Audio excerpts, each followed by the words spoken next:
Hello, good morning to all. Class fifth part 13 हम आपको पढ़ा रहे थे बापू की सीख, और पेज नंबर 95 96 हो गया। अब इसके प्रश्न उत्तर हम आपको देंगे।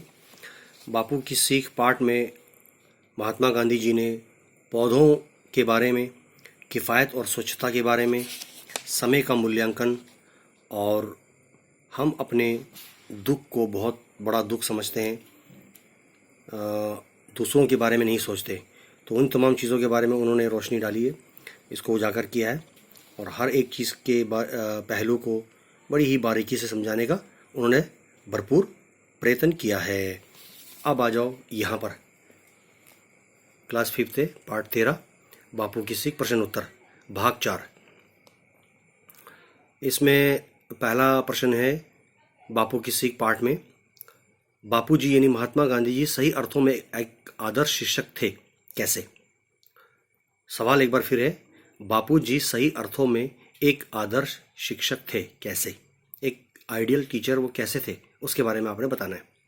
तो इसका उत्तर है क्योंकि बापू जी हर चीज़ को इतने विस्तार से, प्यार से समझाते थे कि सामने वाले के हृदय में उनकी कही हुई बात भली भांति बैठ जाती थी। इसीलिए बापू जी सही अर्थों में एक आदर्श शिक्षक थे। दूसरा प्रश्न है, मौन व्रत के दौरान बापू जी अपनी बात दूसरों तक कैसे पहुंचाते थे? जब वो बिल्कुल मेडिटेशन करते थे, साइलेंस, बिल्कुल चुपचाप, बातचीत न करना, तो उस स्थिति में उस दौरान बापू जी अपनी बातों को, अपने विचारों को दूसरों तक कैसे अवगत कराते थे, पहुंचाते थे? तो इसका उत्तर है, जब बापू को किसी चीज़ की आवश्यकता पड़ती थी, ज़रूरत होती थी, या कुछ सूचना देनी पड़ती थी, तो वो कागज़ के एक टुकड़े पर लिखकर बताते थे कि उन्हें किस चीज़ की ज़रूरत है।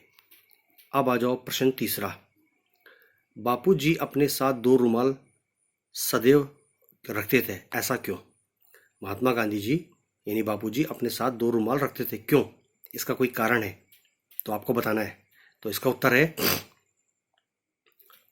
प्रश्न तीसरे का उत्तर है, क्योंकि बापू जी एक रुमाल से मुंह पोंछते थे, अपने मुंह साफ करते थे, तथा दूसरे रुमाल से नाक साफ करते थे। तो एक रुमाल मुंह साफ करने के लिए और दूसरा रुमाल नाक साफ करने के लिए हमेशा वो 2 रुमाल का इस्तेमाल करते थे, अलग अलग तरीकों से।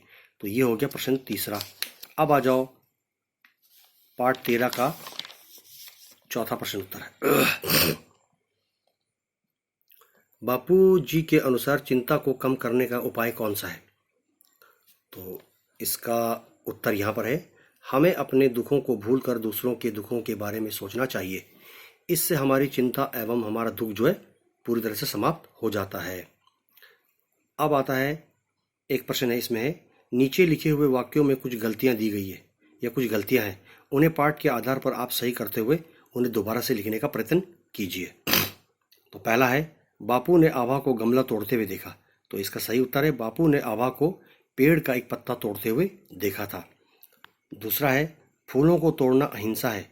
तो इसका सही रूप बनेगा, फूलों को तोड़ना एक तरह की हिंसा ही होती है।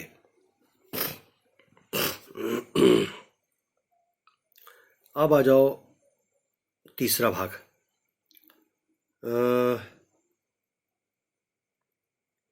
बापू सही अर्थों में एक वैज्ञानिक थे। इसमें सही और गलत में एक वाक्य, एक सेंटेंस है, बापू जी सही अर्थों में एक वैज्ञानिक थे। तो इसका सही उत्तर क्या है? बापू जी सही अर्थों में एक आदर्श शिक्षक थे, न कि वैज्ञानिक थे। तो बापू जी वैज्ञानिक नहीं थे और वो सही अर्थों में एक आदर्श शिक्षक थे। तो ये था पार्ट 13 बापू की सीख के प्रश्न उत्तर, ये हमने आपको दे दिए। इनको आप एक बार फिर पढ़ लो, फिर समझ लो।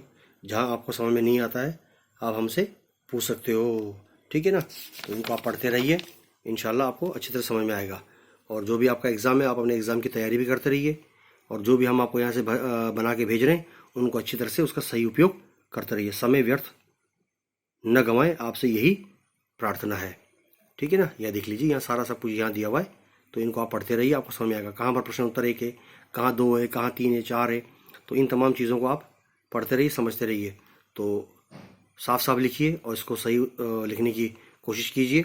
इन्हीं को आप अपने क्लास की कॉपी या एक अलग से नोटबुक, अभ्यास पुस्तिका में आप लिख सकते हो, स्केच पेन से साफ साफ डेट, किस दिन क्या लिखा है, शब्दार्थ या प्रश्न उत्तर, वो तमाम चीज़ें आप इनको अच्छी तरह से लिखते रहिए। इंशाल्लाह जब स्कूल खुलेगा फिर आपसे मुलाकात होगी, तो और आपको अच्छी तरह से ब्लैक बोर्ड पर उदाहरण सहित समझाया जाएगा। धन्यवाद।